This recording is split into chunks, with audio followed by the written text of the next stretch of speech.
A la mesa directiva un cordial saludo, a todos los miembros de la comisión, los honorables senadores y a todos los asistentes. Primero que todo, y desde lo que consideramos debe responder el Ministerio de Salud y Protección Social, quisiera referirme a la primera intervención del senador Edison Delgado.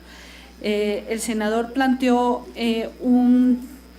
una idea que ya se había discutido en días pasados en el seno de la comisión, en el sentido de plantear un proyecto de ley para definir o redefinir el rol de las EPS en el país. Nosotros como Gobierno Nacional en su momento hemos planteado de manera contundente que consideramos que este tipo de proyectos no son convenientes en la actual coyuntura del país, que estamos en un proceso de transición donde las EPS del régimen contributivo y del régimen subsidiado están en un proceso de reorganización empresarial y fortalecimiento de sus condiciones financieras de acuerdo a las mismas normas que ha aprobado el Congreso de la República, particularmente referidas al tema del régimen de solvencia derivado de la ley 1438, que ahí se denomina régimen de habilitación y que lo trabajamos por mucho tiempo con la Superintendencia Financiera de Colombia y con la Unidad de Regulación Financiera del Ministerio de Hacienda para que estas entidades tengan un régimen similar al de las compañías de seguros y que tengan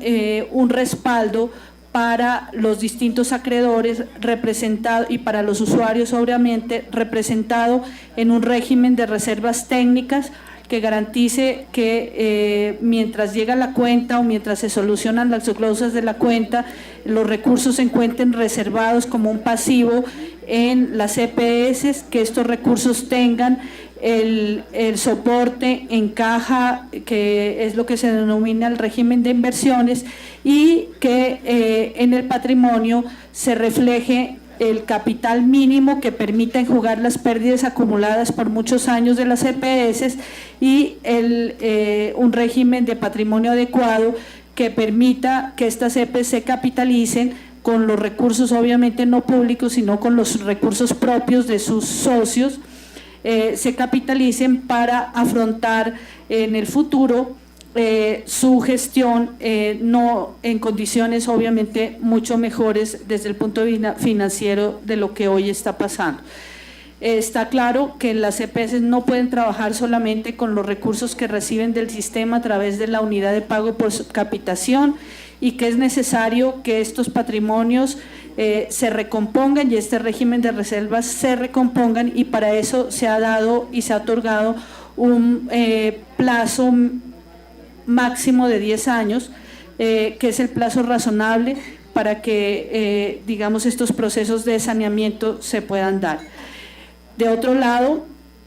pues sí hay un valor ahí que rescatar, hay entidades que han aportado al país, que hay un conocimiento, que hay una gestión de estas entidades que la han venido realizando bien, obviamente para brindar salud a 47 millones de colombianos. No podemos pretender que no se presenten problemas, pero también hay algunas y muchas que no han desempeñado su labor como corresponde y como se merecen los afiliados, y en ese orden de ideas la Superintendencia Nacional de Salud ha intervenido y ha tomado distintas decisiones a lo largo de estos años para que estas EPS no operen dentro del sistema de salud.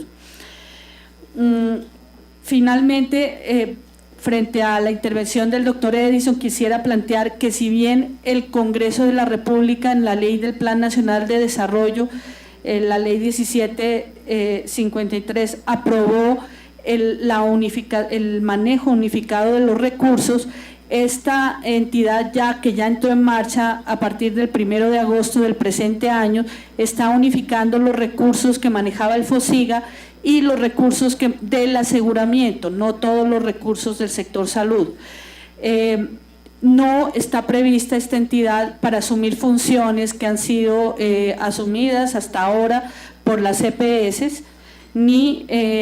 tiene pues los recursos dispuestos para ellos, entre otras porque el mismo Congreso de la República pone pues unos límites en cuanto a gobierno corporativo y en cuanto a los recursos que se pueden usar de los recursos administrados para atender la operación. Entonces, esta entidad no está pensada para asumir funciones que hoy atienden las EPS. Eso fue lo que aprobó el Congreso, ahí están las funciones planteadas. Quisiera informarle a la honorable comisión que la entidad, como ya lo dije al principio, entró en plena operación y que ya está trabajando con todos esos procesos directamente, y pues seguramente les tendremos que presentar el informe respectivo sobre lo que se ha hecho hasta ahora. Frente al tema de la venta de Café Salud, quisiera mencionar que este es un proceso que se planteó con una estrategia desde hace más de 2 años y la estrategia no ha cambiado. En el tránsito de estos 2 años se han presentado algunas dificultades complejas, muchas de ellas que el gobierno y el órgano natural de vigilancia han venido superando, y la encargada del proceso de venta, que es la liquidación de Saludcop por ser Café Salud un activo de Saludcop, han venido superando y ya ellos se referirán a este punto. En lo que compete al Ministerio, dentro de toda esta estrategia integral se planteó la necesidad de fondear a esta entidad Café Salud, que era, digamos, no la solución definitiva, y así se planteó desde el principio, con unos recursos que nos permite la ley digamos, generar a través de una alternativa de bonos opcionalmente convertibles en acciones. Se planteó un convenio a 11 años con unos indicadores de gestión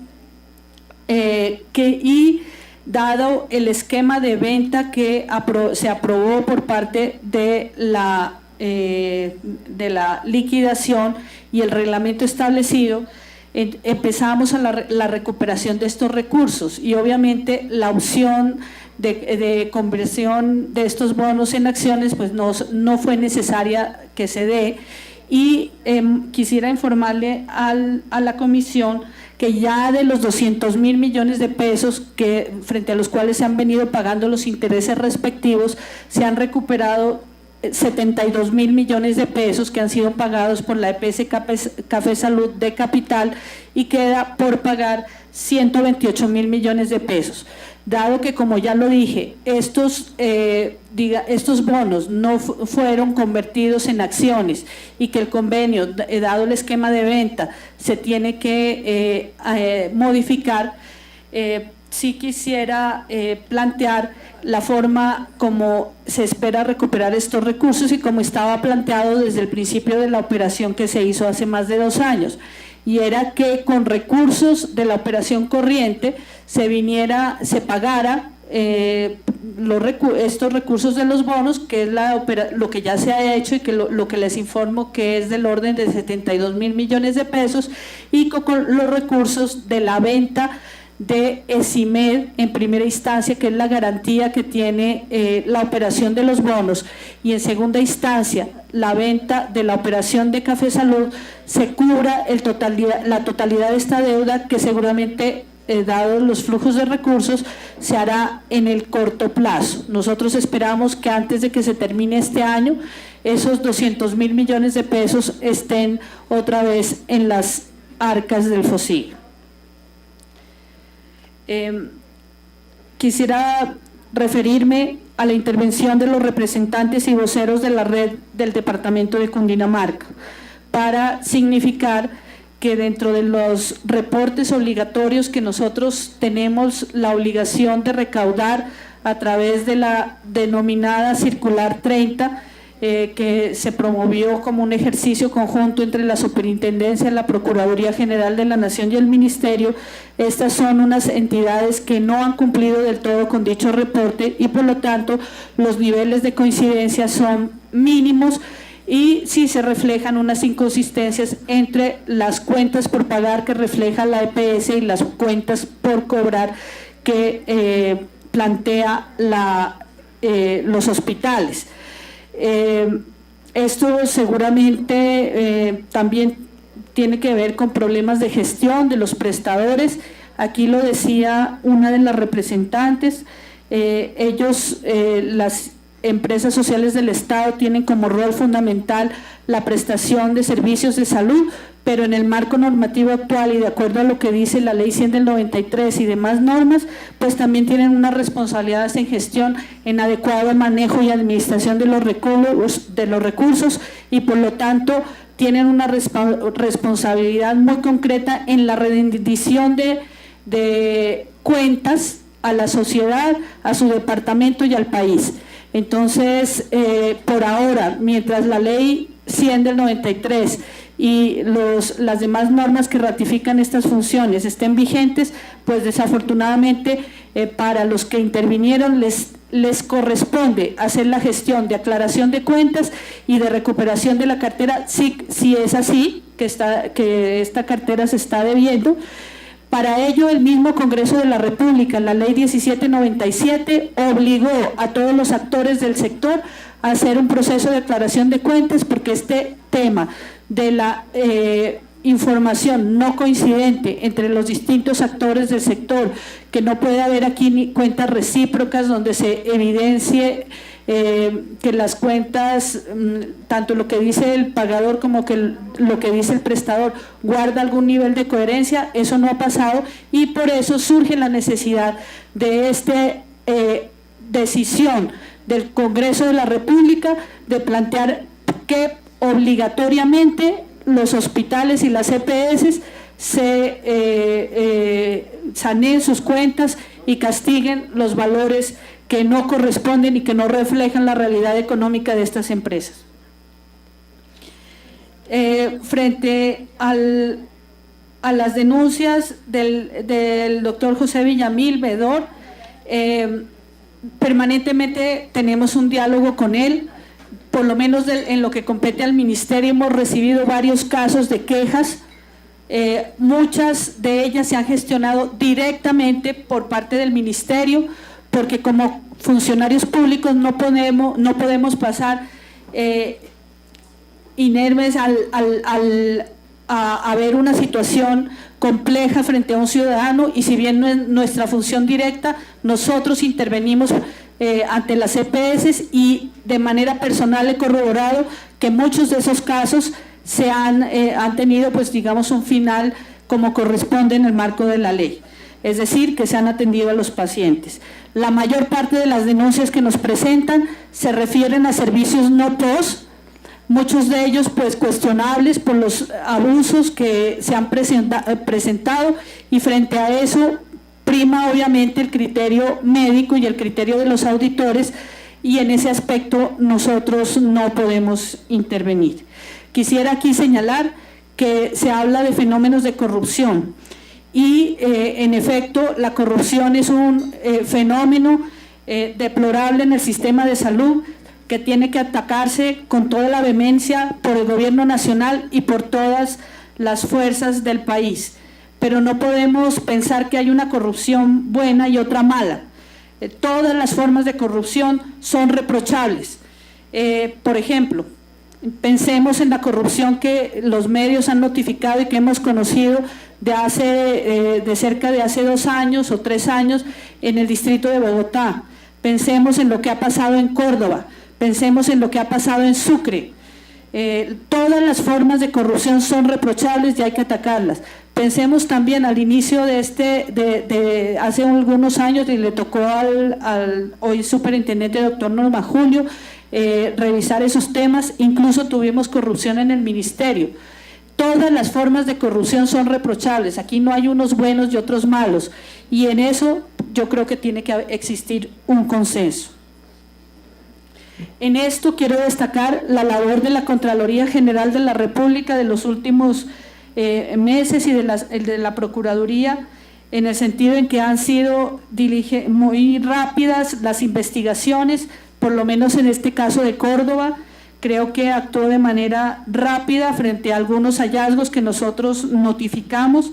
y que pusimos en conocimiento de los órganos de control y vigilancia.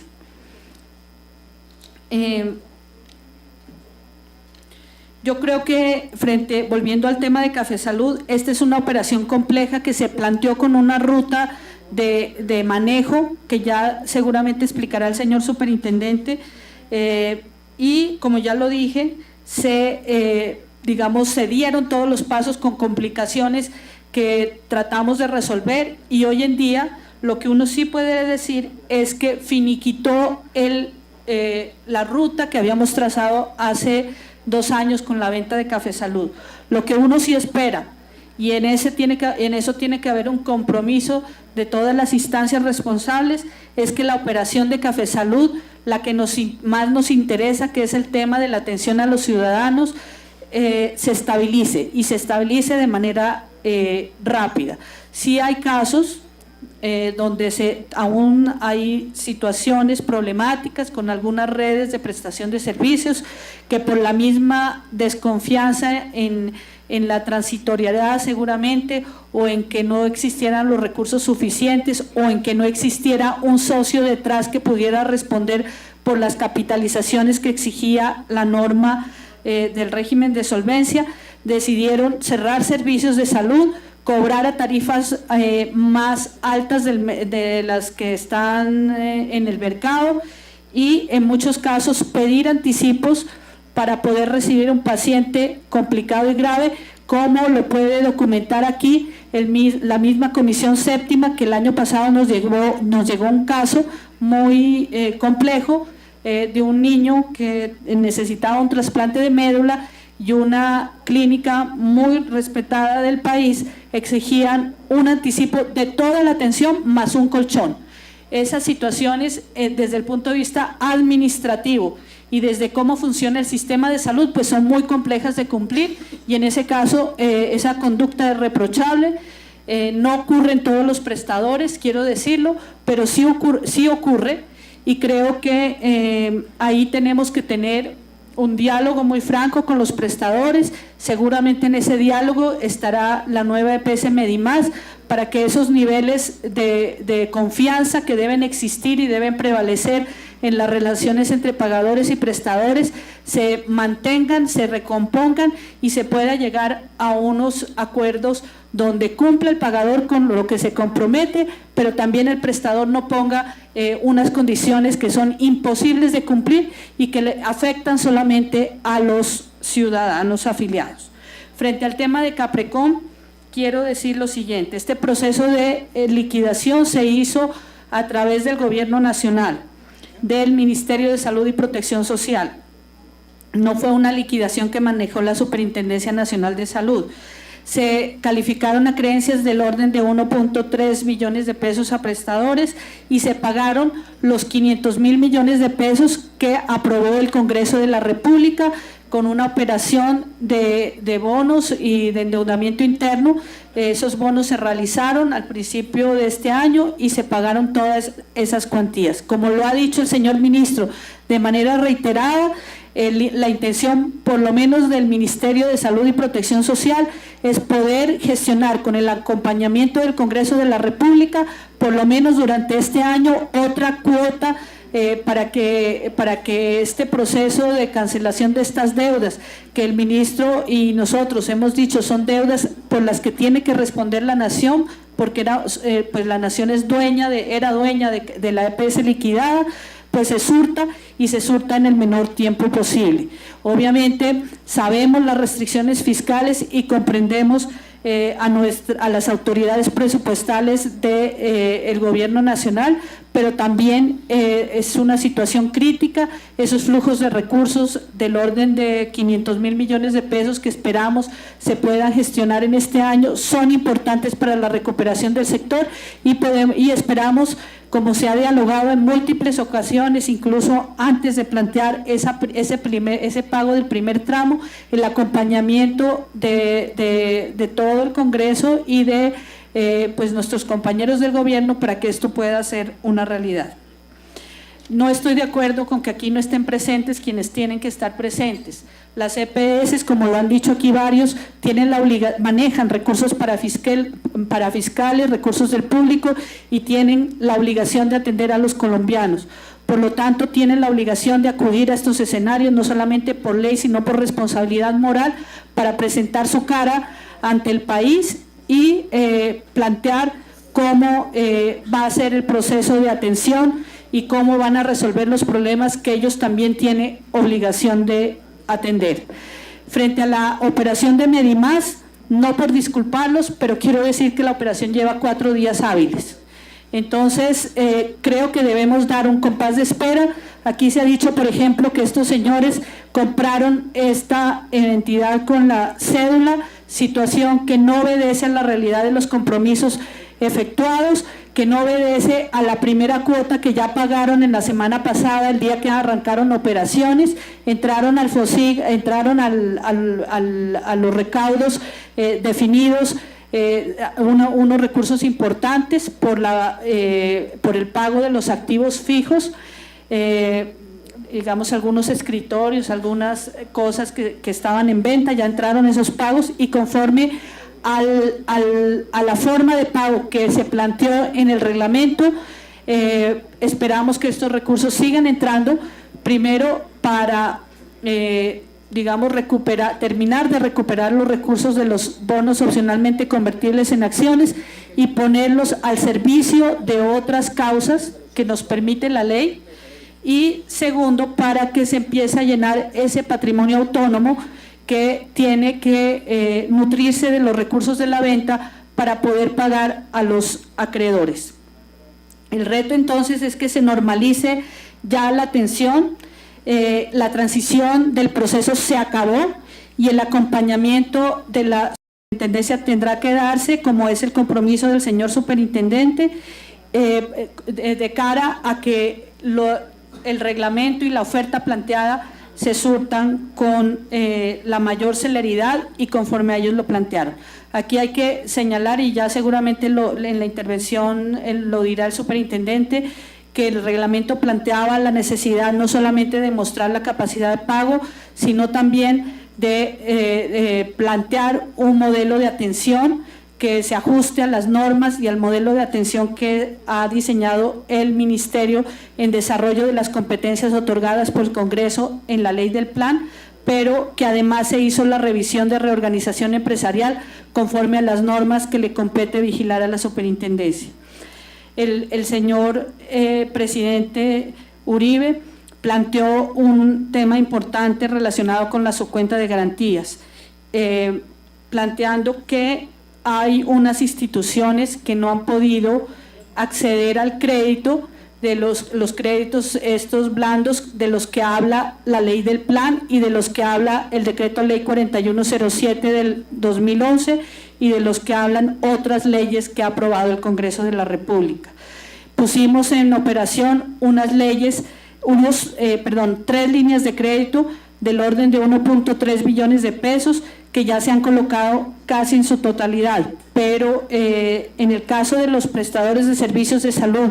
que tienen situación de estados financieros más favorable, pues el acceder a esos créditos ha sido un poco más fácil. En el caso de las EPS ha sido bastante complicado precisamente por su defecto patrimonial, y en el caso de los hospitales públicos ha sido prácticamente imposible. En este orden de ideas, la norma sí nos permite, y no necesitamos otra ley porque la ley ya nos otorgó esas competencias, sí nos permite generar un fondo de garantías para poder, digamos, respaldar de alguna manera las entidades estratégicas y particularmente las públicas que necesitan acceder al crédito, y se puede hacer a través de un decreto reglamentario, incluso de reglamentos del Ministerio, poner a operar este fondo de garantías. Sin embargo, quiero decir que todos estos instrumentos de la subcuenta de garantías que prevalece y se mantiene en la ADRES, es la única subcuenta que se mantiene. El resto, como recordarán, se desbarataron las subcuentas y hay unidad de caja. En este caso, de estos objetivos de la subcuenta de garantías prevalecen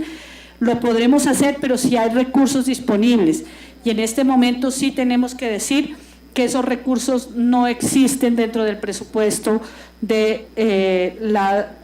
su cuenta de garantías o dentro del presupuesto de la ADRES. En ese sentido, pues sí, lo que el Congreso de la República planteó hace año y medio, cuando se discutió el proyecto de presupuesto que nos rige en la presente vigencia, es apenas necesario para, digamos, generar unos instrumentos a partir de la institucionalidad que ha creado el Congreso y que es su cuenta de garantías. Finalmente, quisiera precisar un aspecto al doctor Jesús Alberto Castilla, al senador Jesús Alberto Castilla. Mencionó algún tema de accidentes de tránsito y nosotros también hemos tenido muchos casos de accidentes de tránsito. Recordemos que aquí la cobertura inicial la debe prestar la aseguradora del ramo del SOAT. Cuando se termina la cobertura de 800 salarios mínimos legales mensuales vigentes, pues sí entra la EPS. Hemos encontrado muchos casos donde a pesar de la norma ser bastante clara en este punto, sí hay casos y muchos en Café Salud donde se atribuye una falta de responsabilidad de la EPS, pero realmente la responsabilidad en accidentes de tránsito es del asegurador del SOAT, a quien también pues hay que vigilar. Finalmente quisiera plantear que hay varias historias muy complejas que no deberían suceder en el sistema, pero también yo les puedo asegurar que hay varias historias exitosas, incluso en la EPS Café Salud, donde ha habido atención oportuna a los pacientes y donde ha habido experiencias que satisfacen a las familias y que han salvado vidas de los colombianos. Aquí sí quiero plantear también que hay muchos casos de quejas sobre el tema de no POS. Hemos podido, con la información que tenemos de MIPRES, el nuevo mecanismo para acceder a estos servicios no POS, ya la evidencia de algunos abusos en cuanto a la prescripción, abusos que incluso ha documentado la prensa en los últimos días, como por ejemplo este tema de los pañales. Quisiera reiterar que aquí tiene que haber, como lo ha dicho el señor ministro, un acuerdo social coherente, un acuerdo que exige la ley y que exige la ley estatutaria que tendrá que darse. Presidenta, yo le agradezco, yo creo que hasta ahí la intervención de parte del Ministerio de Salud y Protección Social.